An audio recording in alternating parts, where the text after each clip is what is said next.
Bonsoir à tous et bienvenue à votre édition sur la télévision du Burkina. Voici les titres. Près de 300 tonnes de semences et plus de 1000 tonnes d'engrais en sus des équipements agricoles vont être remis aux producteurs de la région du Centre-Ouest. L'opération a été lancée la semaine dernière à Ténado.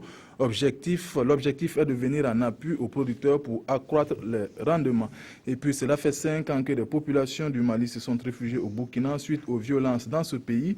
Une coexistence pacifique avec les populations riveraines du site de Goudébou, où ces réfugiés vivent. Donc, mais dans le contexte actuel d'insécurité et des attaques terroristes, comment ces populations vivent cette situation? C'est le dossier de cette édition. 286 tonnes de semences, 1325 tonnes d'engrais, 1425 unités de mécanisation et 750 animaux de trait. Voici la dotation en intrants et équipements agricoles au compte de la région du Centre-Est pour cette année, pour cette campagne agricole. C'est à Ténado, commune rurale du Sangué, que l'opération de remise aux producteurs de la région a été lancée en présence de Jean Zongo et Aimé Solange Guigma. À l'instar de cette productrice de doudou qui reçoit 15 kg de niébé gratuit et un sac de MPK à 13 500 francs, ils sont 417 dont 76 femmes de la commune de Ténado à bénéficier des semences et des équipements agricoles subventionnés. C'est uniquement le niébé qui est une spéculation depuis un certain temps qui est gratuit pour les femmes et c'est venu uniquement aussi que pour les femmes. Le riz, le maïs et le sorgho sont vendus à 15 kg à 1000 francs. Pour le sésame et le mil, ça c'est 5 kg à 1000 francs. Le soja est à 8 kg à 1000 francs. L'arachide 40 kg à 1000 francs. La oumanga 3 dents, la femme ça fait 7000 francs et l'homme ça fait 10 500.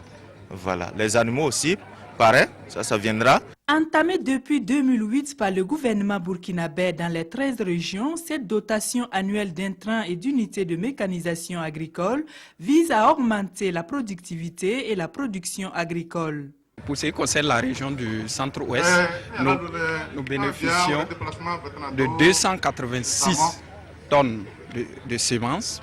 Et pour ce qui concerne les engrais, nous bénéficions de 1325 tonnes.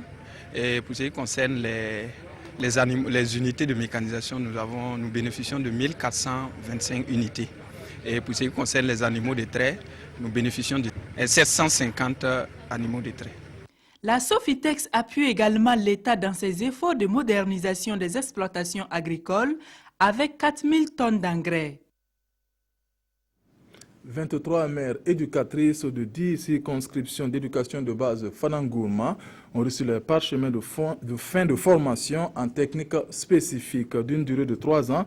Cette formation a été initiée par l'association Boama qui entend alphabétiser des femmes tout en leur apprenant une activité génératrice de revenus. Désiré Ilboudo, Poliabré, Mahamadi Wedrago. L'association Boama prône le développement endogène et exogène des mères éducatrices dans la région de l'Est. À travers son centre d'alphabétisation de formation en techniques spécifiques, 23 femmes de la commune de Fadangourma ont bénéficié de 3 ans de formation. Cette cérémonie de remise des attestations marque la clôture des activités du dit centre. 27 femmes ont pris part à l'évaluation finale en 2015 avec pour résultat 23 admises, soit un taux de 85%. Toutes les activités, c'est-à-dire les fournitures, le matériel de formation et la prise en charge de l'animatrice depuis la première année ont été entièrement financées par l'association Boama grâce à ses partenaires. Au cours des 2 premières années, les femmes ont appris à lire, à écrire et à compter en goulmanchement. La 3e année, appelée post-alphabétisation, les femmes ont bénéficié d'une formation spécifique en tricotage. La marraine de la cérémonie dit vouloir s'engager aux côtés des bénéficiaires. Il y a souvent des expositions, par exemple, qui se font sur Ouaga. On verra comment on pourra placer, essayer de présenter leurs produits. Désormais, chaque femme pourra mener une activité génératrice de revenus à même de lui garantir une autonomisation dans la vie. Bientôt 5 ans qu'ils ont fui les violences au Mali, ces populations ont ainsi trouvé refuge au Burkina Faso. À Goudébou, dans la commune de Dori, ces réfugiés cohabitent pacifiquement avec les populations riveraines, mais au regard du contexte d'insécurité transfrontalière marqué par des attaques récurrentes, surtout au Sahel, Comment vivent ces deux communautés face à cette situation? A-t-elle un impact sur leur quotidien? C'est le dossier de cette édition signé Martin Ouedraogo, Bernard Diasso.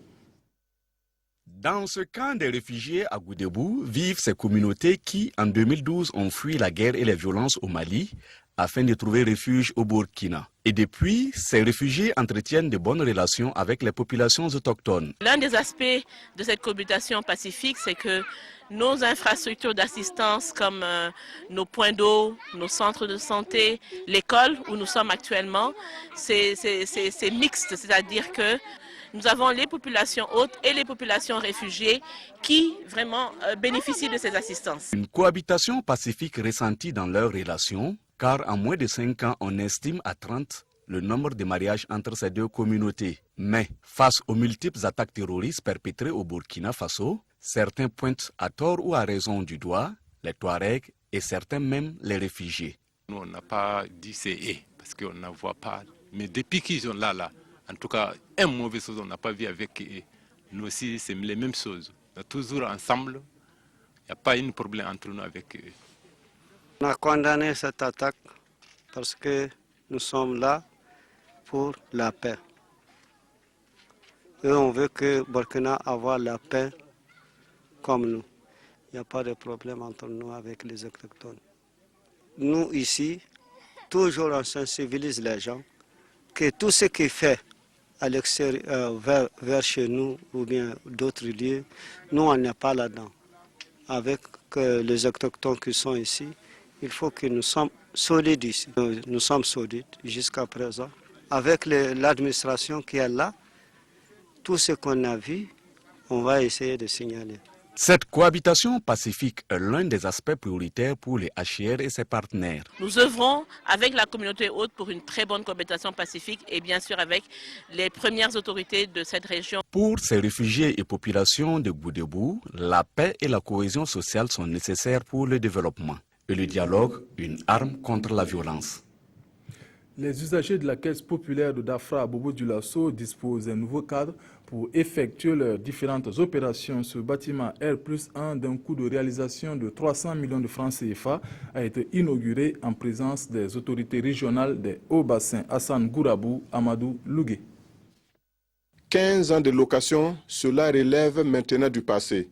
La Caisse populaire de Dafra loge désormais ses services dans ce bâtiment flambant neuf, un R+1 réalisé à hauteur de 300 millions de francs CFA.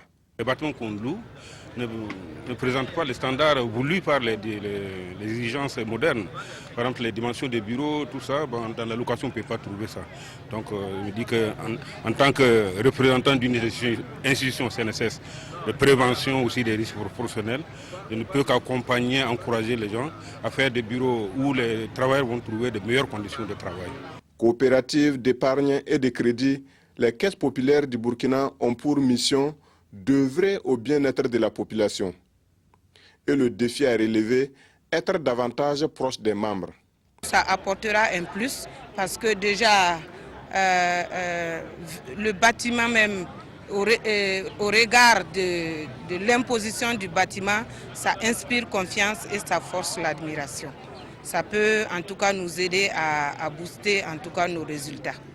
Courses cyclistes, remise des bacs à ordures, des lits d'hôpitaux à des écoles et à des formations sanitaires de la ville ont également marqué la cérémonie inaugurale de la Caisse populaire de Dafra. La première édition du Shérif Fashion Act 1, organisée par le styliste Kadim Aïdara, a eu lieu ce samedi à Ouagadougou. Des modèles pour hommes ainsi que pour femmes en pagne tissé et basin ont été présentés au public. El Baba est une collection à travers laquelle il rend hommage à son grand-père Gérard Somé, Samira Sana ou Moussissé. Le basin et le faso d'Anfani sont magnifiés à cette soirée. Différents modèles ont été présentés aux amateurs de la mode à travers ce grand défilé. Des modèles de la collection spéciale Ramadan du complexe Shérif Confection. Le styliste Kadim Aïdara rend un hommage à son grand-père avec la collection El Baba. El Baba, en fait, c'est un héritage, je dirais. Parce que Shérif, le métier n'est pas commencé par moi. Je l'ai hérité par mon grand-père.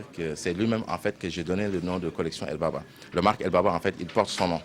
Donc je vais juste faire le lancement d'El Baba ce soir pour le rendre hommage. Cet événement spécial Ramadan se veut être le début d'une suite de présentations de défilés qui aura pour but de proposer des tenues appropriées pour différentes cérémonies.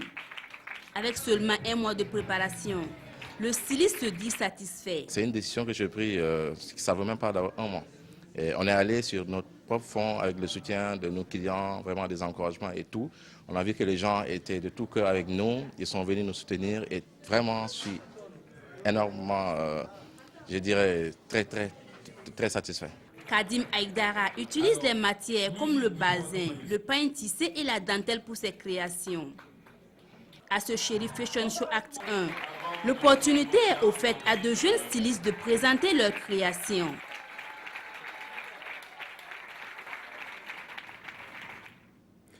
La Maison des Jeunes et de la Culture de Waiguia, en partenariat avec l'association Jazz Ouaga, a organisé un festival dénommé Jazz dans la nuit à Waiguia, donc la cité de Naba Kango. Objectif, contribuer à l'éducation musicale et redynamiser ce cadre dévolu aux jeunes pour l'expression de leur talent. Irénée Kaboré, Alidou Savadogo. La cité de Naba Kango a vibré au son de la musique ce week-end. Cette mélodie culturelle est une initiative de la Maison des Jeunes et de la Culture de Waiguia MJCO. C'est aussi le fruit d'une collaboration entre la MJCO et l'association Gaza Ouaga. On a appris la technique vocale, la respiration et comment placer les notes. Cette formation a été vraiment une belle expérience pour nous. Cette animation met fin à une formation de 4 jours des artistes de la musique culturelle de la région du Nord. Nous avons pensé que travailler avec un festival comme Jazz Ouaga était vraiment une opportunité pour nous de montrer vraiment d'abord aux artistes de Waiguia qu'ils ont la capacité, ensuite aux gens qui sont dans les autres villes, que Waiguia est une ville sur laquelle il faut compter. J'invite vraiment le public à être plus exigeant et à exiger donc du live. Et je lance aussi un appel aux autorités pour donner les moyens et tout ce qu'il faut pour qu'à Waiguia, il y ait des gens qui jouent en live, que des artistes puissent être poussés. Donc nous, on apporte notre contribution, elle n'est pas suffisante. Il faut qu'un relais soit pris et qu'on nous accompagne aussi. Diko Fils, détenteur du Koundé d'or 2016, les 2 lauréats du festival Gaza Ouaga et bien d'autres vedettes de la musique culturelle étaient au cœur de cette ambiance. L'association Gaza Ouaga veut à travers cette caravane faire la promotion de la musique live. C'est la fin de cette édition. Merci de l'avoir suivi. Je vous retrouve demain à la même heure. Bonsoir.